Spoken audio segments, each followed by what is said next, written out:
Bienvenue à tous. Aujourd'hui, nous allons nous intéresser à l'Empire romain dans ses conquêtes, la paix qu'il instaure et la romanisation. Tout d'abord, nous allons nous demander qu'est-ce que cet empire et quels sont les pouvoirs de celui qui le dirige. L'empire est un territoire, mais surtout un système politique dominé par Auguste, proclamé empereur par le Sénat en 27 avant Jésus-Christ. Comme nous le montre cette statue, il possède tous les pouvoirs, politiques bien sûr, mais aussi militaires, avec son manteau de général et sa cuirasse. Sans oublier le pouvoir religieux avec les représentations des dieux, car il est chef de la religion et est considéré comme un dieu. C'est avec cette force militaire que l'Empire va s'agrandir. À son apogée au IIe siècle après Jésus-Christ, il domine l'ensemble du bassin méditerranéen. La paix qui s'instaure va alors favoriser le commerce. En effet, l'Empire est protégé des invasions barbares par de longues murailles appelées libès. La paix est donc garantie, mais comment assurer la prospérité ? Elle est permise par les voies romaines pavées qui permettent aux légions, mais aussi aux marchands, de traverser rapidement l'Empire. Le commerce se fait donc par les voies terrestres, mais aussi maritimes, notamment pour le blé qui vient d'Égypte. L'Empire a donc permis le développement économique d'un vaste espace. Mais tous les peuples dominés adoptent-ils le mode de vie romain ? En effet, Rome, avec son million d'habitants, est le centre politique, mais il sert aussi de modèle culturel à l'ensemble de l'Empire.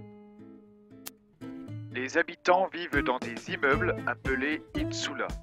Ils bordent alors les voies romaines qui convergent de tout l'Empire.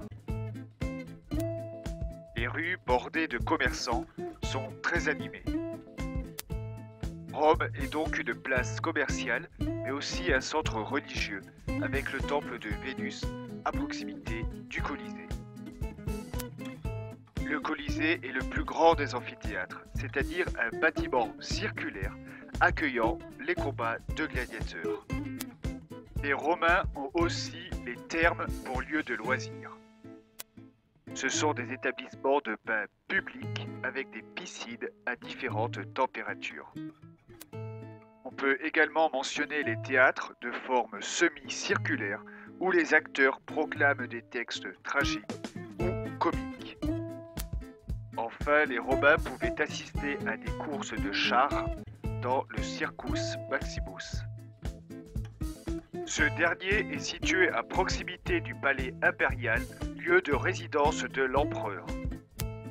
Pour résumer, Rome est à la fois un centre politique, culturel, économique et religieux. Le modèle romain a été repris dans tout l'Empire, c'est la romanisation. Dans toutes les villes, on retrouve les mêmes monuments, théâtres, amphithéâtres et temples à colonnades. De même, les Gaulois, devenus gallo-romains, adoptent les toges et la langue latine. L'unité de l'Empire est culturelle, mais elle est aussi politique. Avec l'édit de l'empereur Caracalla en 212 après Jésus-Christ, la citoyenneté est étendue à tous les hommes libres.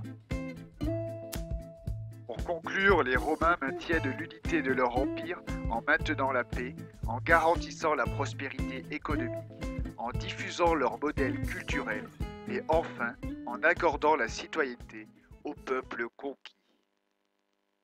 Created using Powtoon.